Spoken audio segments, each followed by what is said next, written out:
जय हिंद, नमस्कार, आदाब, सत श्री अकाल मेरे प्यारे दोस्तों। स्वागत है आपके अपने यूट्यूब चैनल जीएस के तड़के पर। मैं हूं आपका होस्ट संतोष श्रीवास्तव जी, लेकर आ चुके हैं बीएड का मॉडल सॉल्व पेपर 2020 का। और ये सारी की सारी पीडीएफ आपको जीएस का तड़का टेलीग्राम पर आप सर्च कर लेना। अगर वहां नहीं मिलता तो आप व्हाट्सएप पे आ जाओ 6397850110 पर। वहां पर आप कोई भी क्वेश्चन पूछ सकते हो। साथ ही साथ आपको पीडीएफ पूरी फ्री मिल जाएगी। साथ ही एक नई जो बिग अपडेट लेके आए हुए हैं वो ये है कि 11 जून से हम शुरू करने वाले हैं सभी वनडे एग्जाम्स के लिए 10,000 क्वेश्चनों का महासंग्राम। और वो जो तड़का लगा के मारेंगे भैया, मजा ही आ जाएगा। तो चलो अभी शुरू करते हैं पहला क्वेश्चन। और ये है आपका, भारत में सर्व शिक्षा अभियान कब चालू किया गया था? 1998, 99 में, 1999, 2000, 2000, 2001 में, या फिर 2001 और 2002 में? तो ये शुरू किया गया था 2000, 2001 में। ठीक है ना। ये क्या था कि 6 से 14 वर्ष के बच्चों के लिए निःशुल्क शिक्षा। कैसी शिक्षा आपको मिलेगी? निःशुल्क शिक्षा दी जाएगी।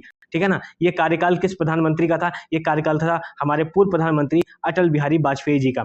ठीक है, अटल बिहारी वाजपेयी जी का। ठीक है। अच्छा, सर्व शिक्षा अभियान का आदर्श वाक्य क्या था? सर्व शिक्षा अभियान का आदर्श वाक्य था कि सभी के लिए शिक्षा। डन, सभी के लिए शिक्षा।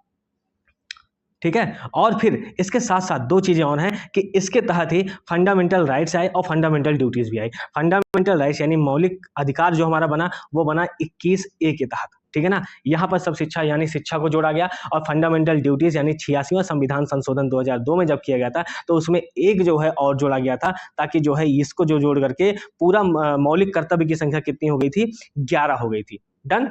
चलो नेक्स्ट क्वेश्चन है आपका कि कमांड यानी कंट्रोल+V का प्रयोग होता है पोस्ट करना, पेस्ट करना, हटाना या फिर अलग करना। तो इसका सही जवाब क्या हो जाएगा? पेस्ट करना होता है। ठीक है। नेक्स्ट क्वेश्चन है कि राष्ट्रपति को राष्ट्रपति पद की शपथ कौन दिलाता है? भारत का मुख्य न्यायाधीश, भारत का उपराष्ट्रपति, राज्यपाल या लोकसभा अध्यक्ष? तो राष्ट्रपति को राष्ट्रपति पद की शपथ भारत का मुख्य न्यायाधीश दिलाता है। ठीक है भाई, आप अगर शपथ दिला रहे हैं तो कुछ आर्टिकल के बारे में बताइए। आर्टिकल कैसा है? क्योंकि भारत का जो राष्ट्रपति है, अच्छा इस समय राष्ट्रपति कौन बनी है? श्रीमती द्रौपदी मुर्मू जी बनी। कौन बना है? द्रौपदी मुर्मू जी। ठीक है, ये तो बात हो गई। अच्छा, इससे पहले कौन था? इससे पहले जो है श्री रामनाथ कोविंद जी थे। रामनाथ कोविंद जी। ठीक है। अब चलो अब एक ट्रिक बताते हैं, उसका नाम क्या है? देखो मैंने क्या लिख दिया, पकानी कोका दुयो दशम। क्या लिख दिया? दुयो दशम। अब हम जब संविधान पढ़ते हैं तो उसमें आर्टिकल निकल के आता है। तो किस आर्टिकल में जो है राष्ट्रपति के बारे में कहा गया है वो समझो आप। देखो 52, 53, 54। अब देखो कारण क्या है? 52 में क्या कहा गया? अनुच्छेद 52 में कहा गया कि राष्ट्रपति का एक पद होना चाहिए। 53 में कहा गया कि कार्यपालिका का प्रमुख होता है। 54 में राष्ट्रपति के निर्वाचन के बारे में कहा गया। 55 में कहा गया है उसके कोटा के बारे में। 56 में कहा गया उसके कार्यकाल के बारे में। 55, 56, 57 में कहा गया है दोबारा निर्वाचन होगा। 58 में उसकी योग्यता के बारे में। 59 में उसके दशा के बारे में। ठीक है। और 60 में शपथ के बारे में। यही वो शपथ है जो अभी क्वेश्चन में आया था कि उसको भारत राष्ट्रपति जी को भारत के मुख्य न्यायाधीश शपथ दिलाते हैं। ठीक है। तो किस अनुच्छेद के तहत? तो अनुच्छेद 60 के तहत। ठीक है। तो फिर एम में लास्ट में मां में क्या है? वो महाभियोग है। अनुच्छेद 61 पर क्या है कि राष्ट्रपति पर महाभियोग लगाया जा सकता है। राष्ट्रपति पर भी महाभियोग लगाया जा सकता है। डन, ये समझ में आ गया। पकानिको का दुयोदशम स्क्रीनशॉट ले लेना, एक बार पढ़ोगे पूरा तैयार होके निकल के बाहर आ जाएगा। चलो नेक्स्ट क्वेश्चन है आपका, क्वेश्चन नंबर है 4। हाँ, क्वेश्चन नंबर 4 है कि मौलिक अधिकार प्रतिस्थापित है। मौलिक अधिकार कहां पर है संविधान में? भाग 2 में, भाग 3 में, भाग 4 में या भाग 4 का में? तो देखो मौलिक अधिकार कहां पे है? ये है ऑप्शन नंबर बी, भाग 3 में 12 से 35। तो भाग 2 में क्या है बाबू? भाग 2 में नागरिकता है। क्या है? नागरिकता है। अच्छा, इसमें क्या है? इसमें यह है कि नागरिकता कैसे मिलेगी, कैसे आपकी नागरिकता छीन ली जाएगी। ये सारा काम कौन करता है? ये भारत की संसद करती है। कौन करता है? संसद करती है, नागरिकता देने का, लेने का। ठीक है ना, ये सब चीजें।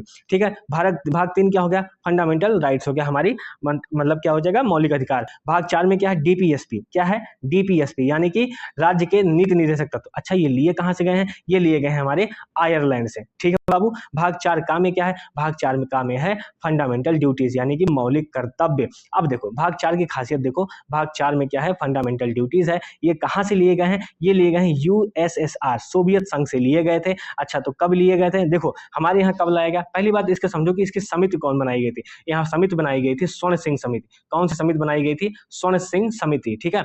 42वां संविधान संशोधन लाया गया और 1976 में से जोड़ा गया। तो जब जोड़ा गया था बाबू, तब कितने मौलिक कर्तव्य बने थे? तब 10 थे। लास्ट में फिर एक और जोड़ा गया। वो जो लास्ट वाला एक है ना, ये वही वाला है बाबू भैया जो 86वां संविधान संशोधन 2002 में हुआ था शिक्षा के लिए। समझ में आया?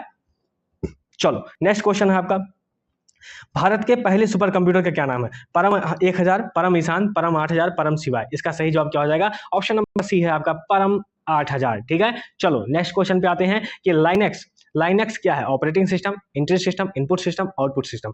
तो जो लाइनेक्स है वो क्या है? वो है एक ऑपरेटिंग सिस्टम। क्या है? एक ऑपरेटिंग सिस्टम। ठीक है, नेक्स्ट है कि भारत में वर्तमान सेना प्रमुख प्रमुख जनरल का नाम बताइए। General Dalbir Suhag, general Manoj Mukund Naravane, general V K Singh, general Bipin Rawat. अब देखो यहाँ पे क्वेश्चन समझो, ये जो मॉडल पेपर है ये 2020 का है, तो अभी क्या चल रहा है? अभी 2024 चल रहा है, तो यहाँ पर ये करंट का क्वेश्चन हो गया। तो जब करंट का क्वेश्चन हो गया तो उस समय तो छोड़ो, इस समय कौन प्रमुख है? वो है लेफ्टिनेंट जनरल अनिल चौहान। कौन है? अनिल चौहान। ये डन हो गया आपका। चलो नेक्स्ट क्वेश्चन पे आते हैं। अच्छा, पहले कौन थे? पहले आपके जनरल बिपिन रावत थे, जिनकी जो है हेलीकॉप्टर क्रैश हो गया था, उनकी दुर्घटना हो गई, और उसके बाद फिर ये अभी वर्तमान में लेफ्टिनेंट जनरल अनिल चौहान बने हुए। ठीक है, चलो क्वेश्चन नंबर 8 है कि बंगाल में दोहरी शासन व्यवस्था को किसने समाप्त किया? Warren Hastings, Lord Cornwallis, Lord Clive या फिर लॉर्ड डलहौजी। देखो, बंगाल में दोहरी शासन व्यवस्था को समाप्त करने वाला कौन था? वो थे ऑप्शन नंबर 1 वारेन हेस्टिंग्स। अच्छा, तो लेके कौन आया था? लेके भाई साहब ही आए थे, लॉर्ड क्लाइव।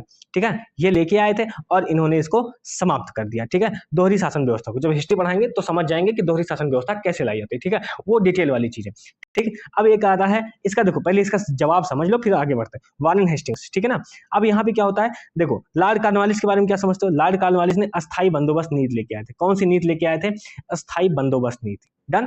ठीक है, डलहौजी क्या लेके आए थे? देखो डलहौजी की हड़प नीति थी। मैंने अभी अभी ट्रिक वहां बताई हुई है, आप जाकर के पुरानी वीडियो देखोगे तो वो फिर सारी चीजें आ जाएंगी। यही प्रीवियस ईयर के ही कला के ही होंगे, उसी में बताई थी। तो उसमें क्या था? हड़प नीति अपनाई थी। तो उसमें ट्रिक कौन थी?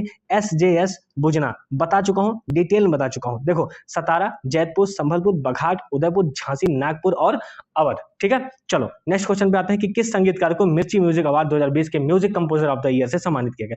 प्रीतम चक्रवर्ती, प्रिया चक्रवर्ती, अमृता नारंग या प्रतिभा प्रियदर्शी। देखो ये पुराना क्वेश्चन है, ये करंट का क्वेश्चन है। ठीक है ना, उस समय इसका सही जवाब था प्रीतम चक्रवर्ती। अभी 2024 का अभी मिला नहीं है। ठीक है, तो अभी कैसे बता सकता हूं ये आप समझो। लेटेस्ट क्या होगा, जब मैं करंट अफेयर पढ़ाता हूं अगर वो रहेगा तो उसमें तुरंत मिल जाएगा, क्योंकि सुबह सुबह मेरी वीडियो वहां पड़ती है। ठीक है, तो वहां पे भी आ जाएगा। ठीक, चलो नेक्स्ट क्वेश्चन पे आते हैं कि इग्नू के डिजिटल कोर्स का नाम क्या है? देखो पहली बात तो इग्नू समझो, इग्नू का मतलब क्या है? देखो इग्नू का मतलब होता है I for Indira, G for Gandhi, N for national open university. ठीक है, Indira Gandhi national open university. Done हो गया।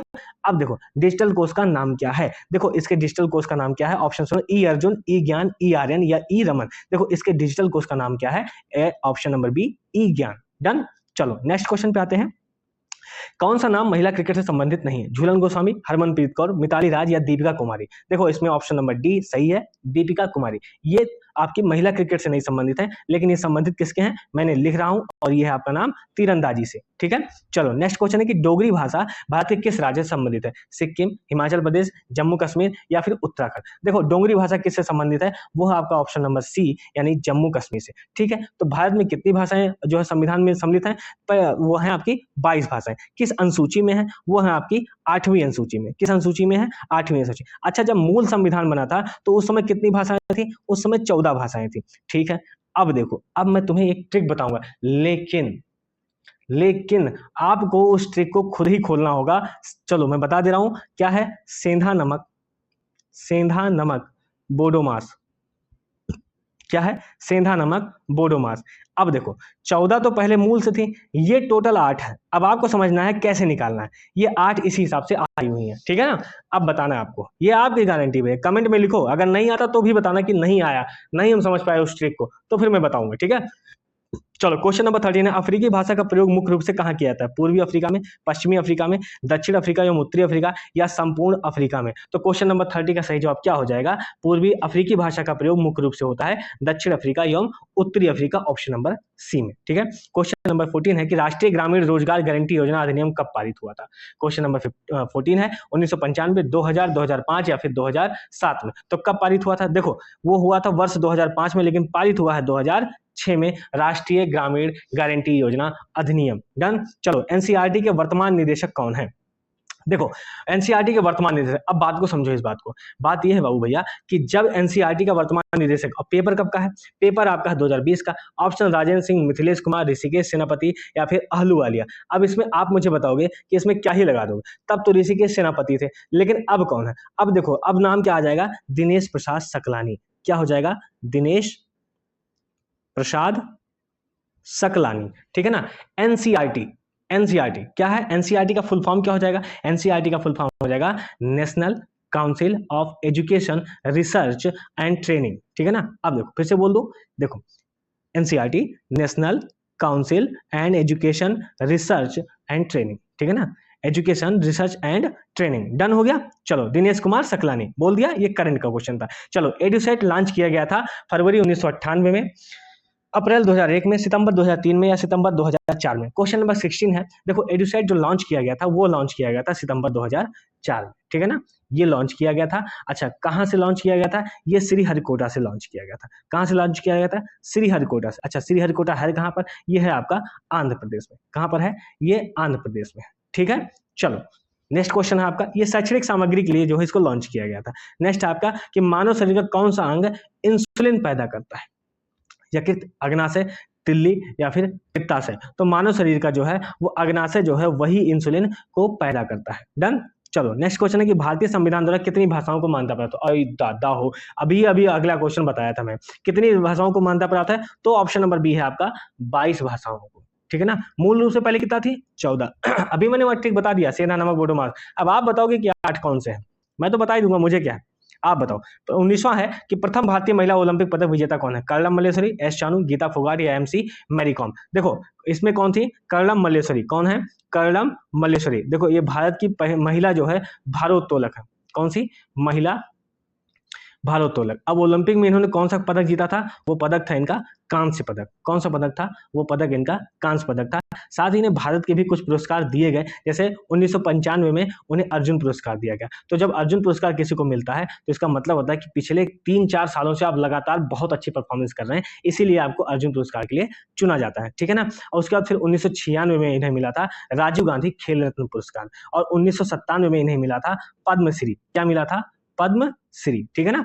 चलो नेक्स्ट क्वेश्चन पे आते हैं। देखो यहाँ पर गीता फोगाट है, गीता फोगाट फिर आपकी वही हो जाएंगी, आपकी कुश्ती वाली, और एमसी मैरी कॉम ये बॉक्सिंग वाली हो जाएंगे, ठीक है। चलो नेक्स्ट क्वेश्चन है कि देवधर ट्रॉफी किस खेल संबंधित, टेबल टेनिस, फुटबॉल, क्रिकेट और हॉकी से। तो देवधर ट्रॉफी किससे संबंधित है, वो है आपका क्रिकेट से संबंधित। किससे संबंधित है, क्रिकेट से संबंधित है, ठीक है ना। क्रिकेट किसके अंडर में चलता है भारत का, बीसीसीआई, ठीक है ना, भारतीय क्रिकेट कंट्रोल बोर्ड के अंतर्गत चलता है। नेक्स्ट क्वेश्चन है कि कौन सा रक्त समूह सार्वभौमिक दाता है। तो कौन सा रक्त समूह है, बी, ए बी प्लस या फिर ओ प्लस। इसका सही जवाब हो जाएगा option number D, O plus. O plus जो है वो सार्वभौमिक रक्तदाता होता है, ठीक है ना। ऐसे ही जो ए बी प्लस हो जाएगा वो यूनिवर्सल होता है रिसीवर के रूप में, यानी कि वो ग्रहण करने वाला होता है, ठीक है ना। और चूंकि ये आप, क्योंकि जो है अगर आप ओ प्लस की बात करते हो तो आप समझो कि इसमें दोनों प्रकार के एंटीजन और एंटीबॉडी पाए जाते हैं, ठीक है ना। चलो नहीं सॉरी, इसमें जो है एंटीजन और एंटीबॉडी नहीं पाए जाते हैं। एक बात समझो, एंटीजन और एंटीबॉडी ये नहीं पाए जाते हैं, ठीक है ना, ओ में। और मैं इसका बोल रहा था कि ए बी प्लस में जो है वो एंटीजन भी पाया जाता है और एंटीबॉडी भी पाया जाता है, डन। इसीलिए वो रिसीव करता है, और इसमें एंटीजन और एंटीबॉडी नहीं पाया जाता, ये चुपचाप दे देता है, ठीक है। चलो इसीलिए वो कहीं जाकर के जब ओ प्लस देता है ना तो कहीं फंसता नहीं, ब्लड में जाकर के उसकी जो शेप होती है वो दूसरे से फंसती नहीं है, ठीक है ना, इसलिए ब्लड सर्कुलेट बना रहता है। चलो प्रकाश वर्ष किसकी इकाई है, दूरी की, समय की, तीव्रता की या फिर चाल की। तो प्रकाश वर्ष जो इकाई होती है वो है किसकी, दूरी की है, ठीक है ना। अब क्या होता है, दूरी की है तो इसमें कहा जाता है कि जो IAU है, इंटरनेशनल एरोनॉटिकल यूनिट, ठीक है ना, astronomical unit, international astronomical unit, ये कहती है कि एक प्रकाश वर्ष वह दूरी है जो प्रकाश अपने निर्वात में 1 वर्ष में पूरा कर ले, यानी निर्वात में जितनी दूरी वो चल जाए वो उसकी प्रकाश वर्ष होती है, ठीक है। चलो नेक्स्ट क्वेश्चन है कि अ हिंदू व्यू ऑफ लाइफ के लेखक कौन है, सुभाष चंद्र बोस। ऑप्शन है आपके सुभाष चंद्र बोस, डॉक्टर राजेंद्र प्रसाद, डॉक्टर सर्वपल्ली राधाकृष्णन या पंडित जवाहरलाल नेहरू। देखो इसका सही जवाब क्या हो जाएगा, डॉक्टर सर्वपल्ली राधाकृष्णन जो है उन्होंने क्या लिखा है, उन्होंने लिखा है अ हिंदू व्यू ऑफ लाइफ, ठीक है ना। ये कौन थे, ये भैया थे भारत के प्रथम उपराष्ट्रपति और दूसरे राष्ट्रपति थे, ठीक है। तो पहले राष्ट्रपति कौन थे, पहले राष्ट्रपति ये थे। पंडित जवाहरलाल नेहरू कौन थे, ये प्रथम प्रधानमंत्री थे, डन हो गया, प्रथम प्रधानमंत्री, ठीक है। और इनके बारे में आप जानते हैं सुभाष चंद्र बोस, ठीक है ना। इनका जन्म कब हुआ था, 23 जनवरी 1897 को। इसीलिए अब हर 23 जनवरी को क्या मनाया जाता है, पराक्रम दिवस मनाया जाता है। क्या मनाया जाता है, पराक्रम दिवस, डन। चलो नेक्स्ट क्वेश्चन है कि एशियन ड्रामा पुस्तक के लेखक कौन है, Gunnar Myrdal, Jonathan Gregson, Mark Brand या फिर जॉन ग्रेसम। तो एशियन ड्रामा के लेखक कौन है? Gunnar middle. गुनार मिडल जो है एशियन ड्रामा पुस्तक के लेखक हैं। डन। अब देखो गुनार मिडल कौन थे? ये भैया स्वीडन के रहने वाले। कहाँ के रहने वाले हैं? स्वीडन के रहने वाले। ठीक है, ये प्रसिद्ध अर्थशास्त्री और समाजवादी थे। ठीक है, इनकी मृत्यु हो चुकी है। इनकी मृत्यु कब हुई है? 1987 में। खैर मृत्यु नहीं पूछेगा, लेकिन आपसे ये एशियन ड्रामा पुस्तक जरूर पूछ सकता है। ठीक है, ये आप जरूर याद रखें। एगमार्क का अर्थ क्या है? पर्यावरण संरक्षण चिन्ह, मिट्टी निर्मित पात्रों का चिन्ह, खाद्य एवं बीजों का प्रमाण चिन्ह, खाद्य पदार्थों का प्रमाणन चिन्ह। तो 25 का सही जवाब क्या हो जाएगा? एगमार्क का मतलब होता है ऑप्शन नंबर डी, खाद्य पदार्थों का प्रमाणक चिन्ह। अब देखो अगर किसी पदार्थ पर एगमार्क का लोगो लग गया है तो आप ये समझो कि वो कई चीजों के लेयर को हटा करके फिर कुछ खास गुणवत्ता में आ चुका है। अब आप उसका यूज बहुत आसानी से कर सकते हैं। ठीक है ना? तो चलो आज की क्वेश्चन यही कंप्लीट करते हैं। नेक्स्ट 25 क्वेश्चन नेक्स्ट वीडियो में आ जाएगी। आप इसको कंप्लीट करो, इसको दोहराओ, रिवीजन करो और सुनो हिंदी की पूरी प्लेलिस्ट आ चुकी है। साथ ही साथ जो है आपकी जीएस की चल रही है, कला वर्ग आ चुकी है, अब हम साइंस भी लेने वाले हैं। तो भैया प्लीज इसको लाइक से सब्सक्राइब करते रहो। और हाँ, अगर कोई वनडे एग्जाम वाला है, खैर वनडे एग्जाम वाले सभी होते हैं, तो आप समझो कि 10,000 क्वेश्चनों की महासंग्राम सीरीज चल रही है। आप मुझसे जुड़ो और फिर वो चीज मजे लो, मजे के साथ पढ़ाई करो। ठीक है, 11 जून से वो सीरीज चलने वाली है। चलो ठीक है, धन्यवाद, थैंक यू, जय हिंद।